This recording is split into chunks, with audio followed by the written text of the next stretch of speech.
Atur-atur ya Pak ya, atur-atur ya Mas ya. Kebanyakan nonton ada live-nya Ngaji Roso. Pak mau tanya Pak, bolehkah kita bertanya Pak? Malah harus. Gitu.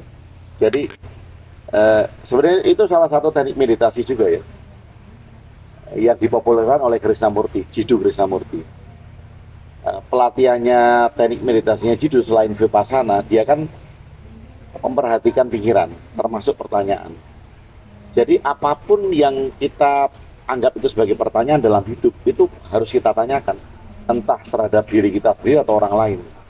Perkara itu dijawab atau tidak, urusan nanti. Karena dengan bertanya kita melatih kita mempertanyakan sesuatu yang tadinya kita pendam. Nah, lama-lama kita akan terarah dengan sendirinya dengan pertanyaan-pertanyaan yang berkualitas.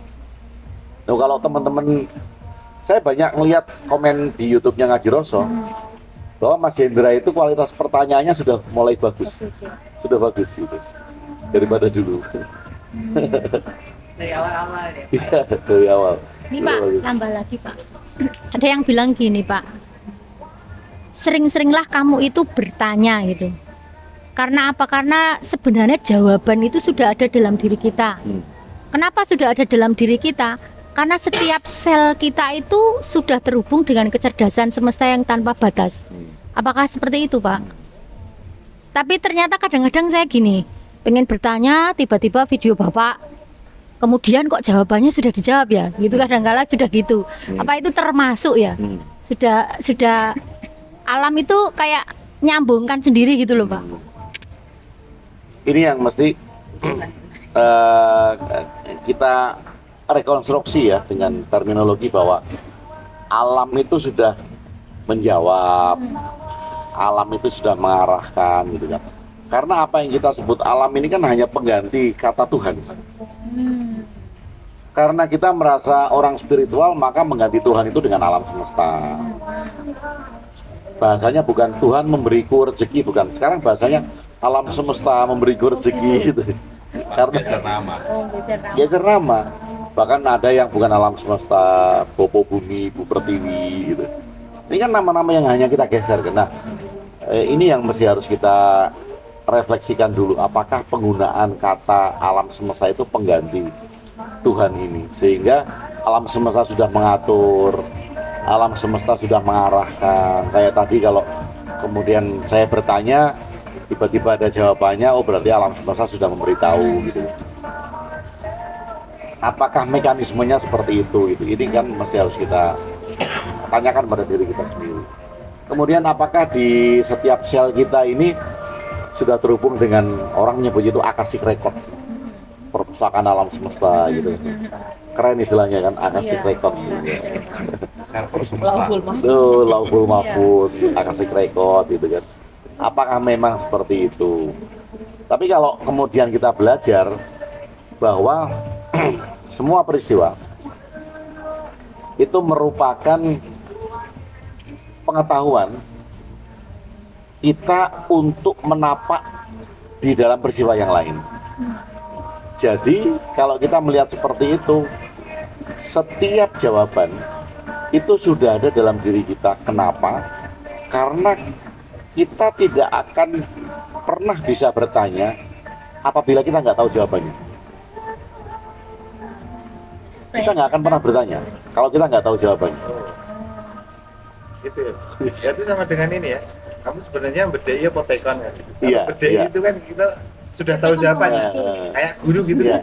Bertanya tapi dia bedai muridnya kan. Karena dia tahu jawabannya. Ya. Dan hampir semua pertanyaan itu merupakan konfirmasi. Saya sebenarnya sudah tahu. Sudah tahu ya. Saya bertanya agar saya menguatkan saya. Menguatkan.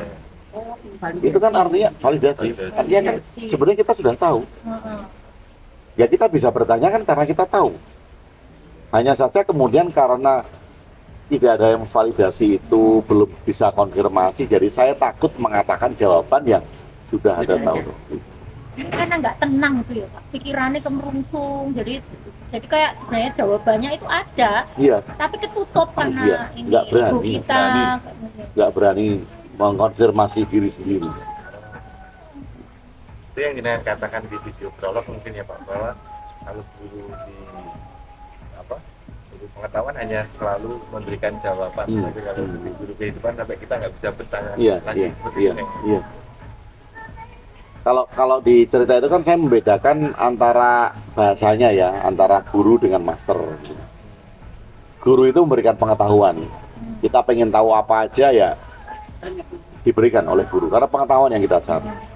Tapi kalau master ini kan menghilangkan pertanyaan.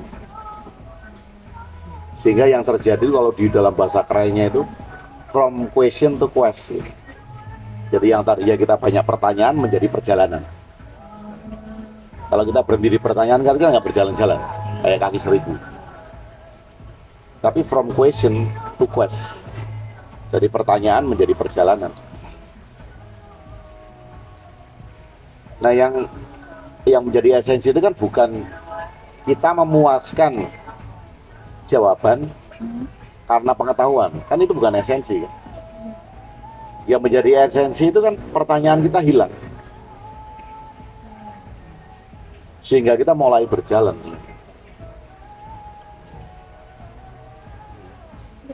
Latihan takon cuma gue gitu Iya. ya. Iya. Tetapi selama ada pertanyaan itu mesti harus kita habiskan sampai dia habis sendiri. Jadi ada cerita yang menarik. Ada seorang cendekiawan ya, atau ilmuwan yang suka bertanya kan, datang ke seorang guru. Guru, aku punya pertanyaan yang ingin kamu jawab. Nah, gurunya ini, kamu boleh bertanya, tapi dengan syarat tertentu. Syaratnya apa? Syaratnya ikut denganku dulu di sini, di Padepokan ini. Kita jalani kehidupan bareng-bareng selama 1 tahun.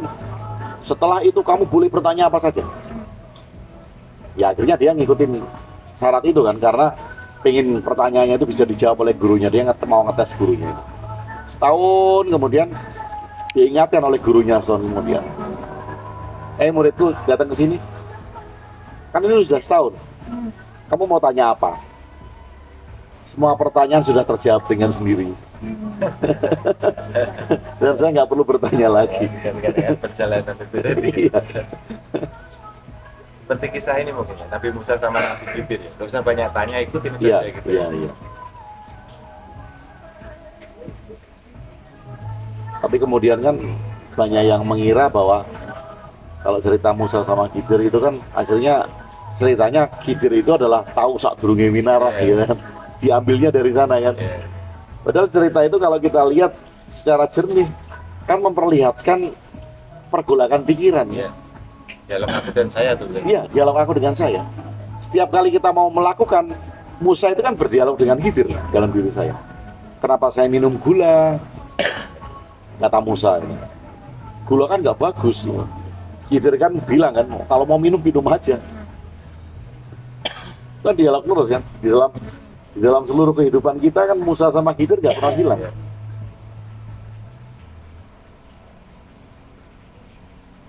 Dialog aku dan saya, iya. Dialog aku dan saya. Berarti lebih baik mana Pak? Ini tadi. Ini saya masih Deketin. ini. Berapa? Sebaiknya itu hidup itu jalani saja tanpa nggak usah banyak pertanyaan. Yang penting jalani. Atau pertanyakan lalu dijalani. Kalau kita pertanyakan kemudian dijalani, kita akan ragu. Karena setiap kali kita melangkah akan ada pertanyaan baru.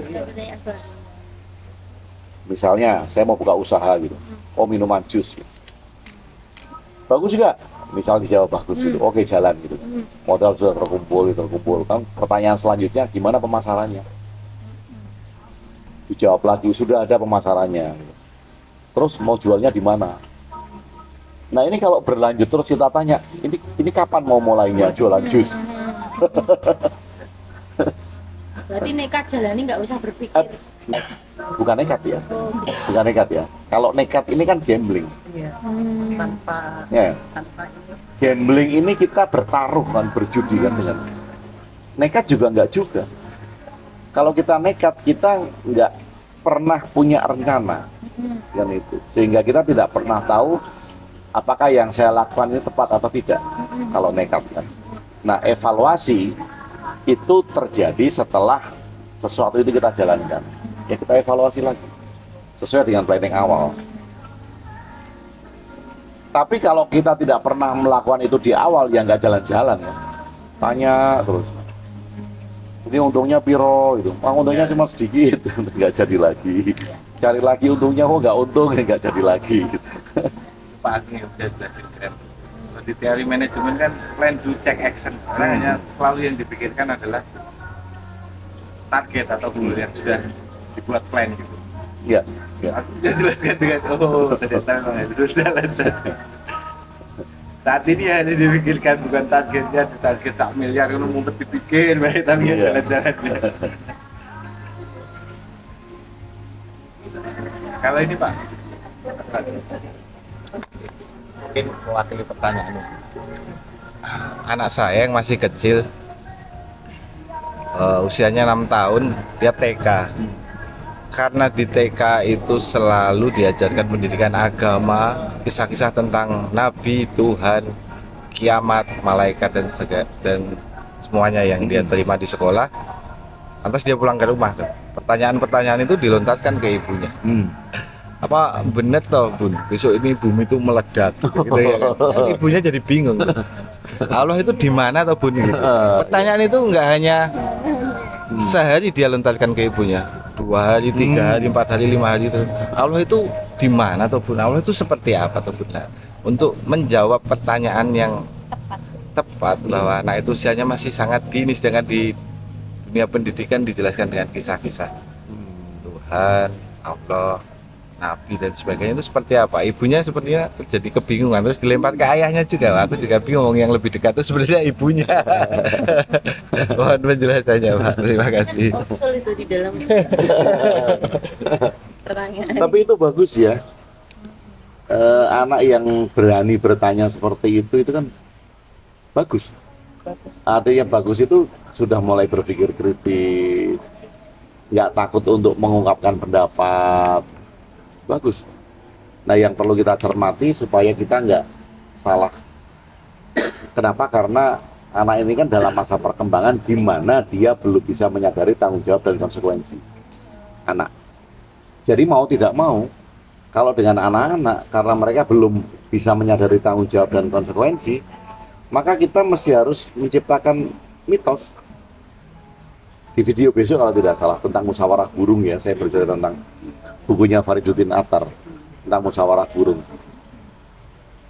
Ada sekelompok burung di desa yang desa itu kena musibah. Kemudian burung yang bijaksana atau guru burung itu kan bilang, musibah ini bisa kamu tangani wahai burung-burung muda, lakukan perjalanan melewati 7 lembah sehingga kamu bertemu dengan raja burung. Dan raja burung itulah yang akan memberikan sebuah ramuan untuk menyelesaikan wabah di desa ini. Akhirnya sekelompok pemuda ini mencari raja burung. Melewati lembah yang satu, teman-temannya gugur. Melewati lembah yang kedua, ada yang gugur lagi. Sampai melewati 7 lembah, akhirnya hanya tersisa beberapa burung. Datanglah dia di suatu kerajaan di situ. Kemudian dia masuk, nggak ada penjaganya. Masuk ke ruangan, nemuin kursi yang besar. Mereka berpikir, oh ini mungkin singgasana raja burung, arsinya burung gitu. Nanti raja burung itu akan datang ke sini dan bersabda.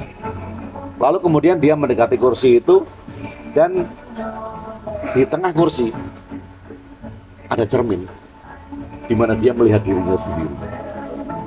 Disitulah burung tercerahkan karena burung itu bertemu dengan raja burung. Dia pulang ke desanya dan dia bisa menyelesaikan wabah. Dia menemui si bijaksana. Aku sudah bertemu dengan raja burung. Burung bijaksana itu bilang, kamu harus membuat cerita ini yang sama kepada orang-orang muda agar dia bergerak untuk menemui raja burung. Menemui dirinya sendiri. Tetapi cerita mitos ini harus kita buat supaya orang bergerak. Makanya kadang kalau pada anak-anak kecil, ada yang komen di YouTube, Pak Agung selalu mengatakan Tuhan tidak ada. Bagaimana kalau pengetahuan Tuhan tidak ada itu diterapkan dalam pendidikan di sekolah-sekolah dasar? Terus itu mau saya jawab ya, tapi akhirnya nggak jadi saya bahas di Telegram. Yang mau menerapkan di sekolah dasar tentang kayak gitu tuh ya siapa gitu. Atau kalau itu mau kita bawa ke dunia pendidikan pun yang mau bawa ya siapa gitu. Apakah saya kemudian mau membuat satu sistem pendidikan dengan hal-hal seperti itu? Kan ya enggak. Kan berkali-kali juga saya selalu ajak pada teman-teman, kita hidup di Indonesia, di masyarakat mitologi, di mana kita masih mempercayai cerita mitos-mitos, ya kita harus meng-create mitos itu supaya orang berjalan. Nah, ketika ada seorang anak yang belum bisa sadar tentang tanggung jawab dan konsekuensi, maka tanggung jawab sama konsekuensi ini kan harus datang dari perintah Tuhan. Kalau enggak, dia akan mencuri karena nggak tahu konsekuensinya. Ya mau nggak mau harus diciptakan mitos, nanti kalau kamu nyuri kamu dihukum oleh Tuhan. Karena belum tahu. Kenapa? Sama aja kita menurunkan sama kayak yang orang tua kita lakukan sama kita dulu. Cerita dari orang Pengertian tua. tentang Tuhan itu. Ya. Tapi anak saya yang kecil itu selalu ngejar terus. Ibunya kan menjawab ya Tuhan di hati. Hati kita kan kecil, emang Tuhan muat. Iya kan masih kecil ya dia. Iya. Iya. Iya. Kulik terus gitu ibunya pertanyaan, sampai bingung kan? Iya enggak puas Siapa? dengan jawaban. Waktu saya ngalami waktu anak saya kecil TKA. Iya TKA dia. Saya kan selalu yang nganter jemput itu selalu saya. Masuk nih, masuk dia tanya, Mama, Tuhan itu seperti apa sih? Gitu kan. Mantap saya nih, belum sampai situ ilmunya. Lama terus dia bilangin, kayak kucing Mama, kan kayak batu Mama. Terus dia bilang, bukan, kayak kita manusia, bukan. Saya tuh lagi bingung gimana jadinya tuh anak kecil gini ya. Terus saya cuman ngasih analoginya gini. Atau angin, angin. Bisa dilihat nggak? Enggak. Tapi bisa dirasain nggak? Bisa, gitu. Aduh, karena masih ada Tuhan. Ya begitulah Tuhan. Nggak bisa kita lihat, tapi cuma bisa kita rasain. Iya. Untung dia nggak berlanjut dengan rasanya gimana Mama gitu kan. Kata dia, untung dia stop di situ tuh Pak. Jadi, masa aku jadi, oh ya udah stop sampai situ biar nanti kalau ini lagi. Nah terus kan setelah dia besar nih Mas, dia ikut saya misalnya kelas tasawuf. Terus setelah dia jadi Tuhan tuh semua ya Tuhan, ya batu, ya kucing, ya manusia, ya iya. Gali lagi. Iya. Tapi memang pada saat itu kita bener loh Mas bingung. Karena Mau jawab apa? Mau Gitu. jawab apa? Karena kita sendiri belum tahu kan. Iya. Nggak ada, belum dapet ilmunya lah waktu itu Iya. kan waktu itu juga. Jadi sebetulnya kan anak kecil itu kan punya bayangan Iya. tersendiri kan tentang Tuhan. Iya. Dan ketika kita memberikan satu deskripsi kita, misalnya Tuhan itu bukan gunung kayak lagu kan, Tuhan bukan gunung, Tuhan juga bukan laut, gitu kan. Nah kita kan memaksakan pada mereka. Sebetulnya ada satu ini teknik coaching ya, namanya solution brief consulting. Itu ketika orang bertanya, kita mengarahkan pertanyaan itu atas jawaban dia sendiri. Misalnya gini, Pak, Tuhan itu seperti apa sih? Tuh, kalau menurut adik, Tuhan itu seperti apa coba? Oh, Tuhan itu besar, Pak. Oh iya.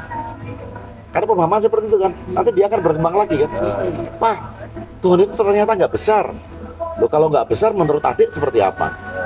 Tuhan ada dalam diriku, Pak. Oh iya, kayak gitu. Jadi Jawabannya tuh dia latih ya, anak itu. Iya. ajukan pertanyaan biar dia ya. Betul, iya. Kasih cermin.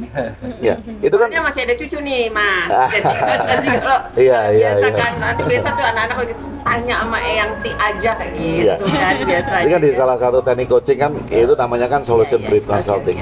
Dimana ketika orang punya masalah, sebenarnya kan dia sudah tahu jawabannya. Iya. Jadi kita hanya menggali dengan pertanyaan lanjutan agar dia mengarah kepada jawaban dalam diri. Iya. Berarti sesuai perkembangan juga sendiri. Oh iya, iya, dia bernama dia sendiri. Kalau dia menganggap tuanya kayak kelinci gitu, ya iya kok kayak kelinci. Karena dia- Itu maksudnya dia kok. Mengenal pertama kali kata Tuhan masuk ke telinganya itulah yang membuat dia jadi bingung. Ini apa yang dimaksud gitu ya? Iya. Kalau nggak ada informasi kata Tuhan, Kan sekolah itu loh. iya kan? Iya. Dia nggak akan menerima konsepnya. Iya. Dia akan jalan konsep hidupnya itu begitu kan saja. dapat dari Iya betul. sekolah. Terlalu dini ya. Iya. Terlalu dini. Untuk anak SD, apalagi TK, itu terlalu dini. Cerita-cerita itu sudah disampaikan oleh Maksudnya pelajaran agamanya itu di TK, Oh. SD itu diperkerti aja ya Mas Iya. ya. Nah, mereka Nanti dunianya masih main-main. Iya. Ya. Mending Masih main. diajarin buang sampah yang Ya, benar. kalau dia sudah bisa mulai berpikir logis, Iya, bolehlah baru. ada banyak cerita tentang Iya. sejarah dari Iya. tradisi ini, Iya, tradisi iya, ini, supaya dia bisa milih sendiri. Iya, benar. Gitu. Berat kalau TK sudah lebih ada akhlak. pelajaran. Iya, iya kan, makanya. jadi orang tuanya ngeladeni ya berat juga. Iya, iya. Menjelaskan. Karena Dia belum lebih akhlak belum aja. dunianya. Belum dunianya. Oke. Mau menjelaskan Orang-orang lebih tuanya aja kan pakai- yang tanya Tuhan bingung. pakai bahasa apa nih? Panjang perjalanan. Oh, oh. Bahkan praktek aja udah dijeli. Iya, dan dijalin masalahnya. Iya. Anu Mas, kepalan itu. Iya, hafalan kan. Store ayat, apa Iya. Ayat-ayat yang mesti udah dihafalin tuh loh. TK itu juga udah ada ajaran itu ya, manasik ya. Iya, iya, iya, manasik, benar. betul. Manasik Iya. haji. Apa perlunya itu diajarin coba dulu. Itu supaya membenci setan. Dia melempar-lemparin. Lemparin deh. Melatih kebencian. Otot kebencian. Iya. Dari kecil itu sudah dilatih membenci.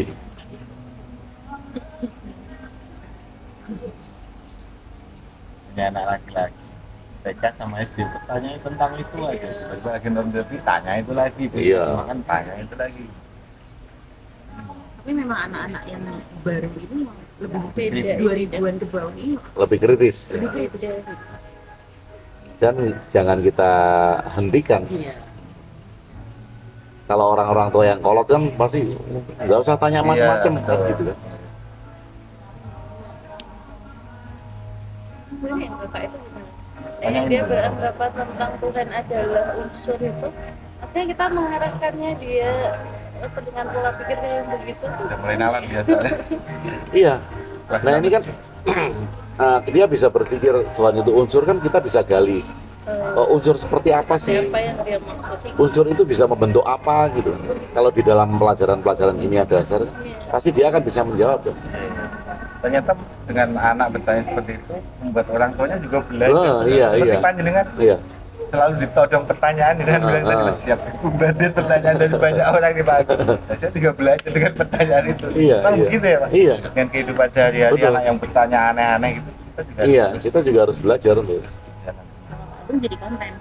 jadi konten. untuk bisa beradaptasi dengan anak. Kayak tadi kan ya kita diskusi tentang bahasa anak-anak milenial yang bagi saya itu nggak sopan. Iya jerit, jir, Oh, gitu iya. kan. Bagi saya itu kan nggak sopan. Iya. Tapi bagi mereka dengan kalangan mereka itu baik-baik saja kan. Karena mereka mengatakan itu kan pada teman-teman akrab kan. Kalau orang yang nggak kenal kan mereka nggak katakan itu. Dan mungkin karena kita yang nggak ngikutin perkembangan mereka kan, sehingga kita mau ngomong jir gimana gitu kan nggak enak banget, nggak enak banget. Jangan pengalaman. Lah kalau saya udah akrab sama Mas Alfi kan diminum jir.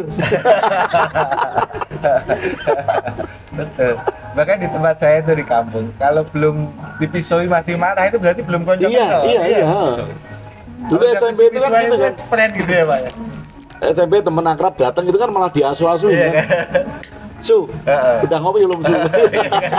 Jangan tahu ya. Si urip tau gitu. Itu berarti akrab bener Iya, ini. kenapa? Sekarang kan tersinggung. Bisa parameter kedekatan tuh. Iya. Iya. Heeh. Udah akrab kan kalau gitu. Mas Padahal kan Agung. sebenarnya kan lebih akrab ke keluarga daripada ke teman kan. Karena itu juga bisa diterapkan di keluarga kan. Gitu. Ya bisa sama bapak ibunya bisa gitu. Sama bapaknya, iya jerit. Iya Mbak Lisa. Mas Agung, aku mau pamit dulu ya. Nah, Terima kasih banget untuk waktunya, untuk sharing-nya loh. Mbak Lisa besok Iya, Ini kan pagi. mau bikin PR dulu lagi. Oh iya, PR video. Belum jalan. Hah? Belum jalan. Yang hari ini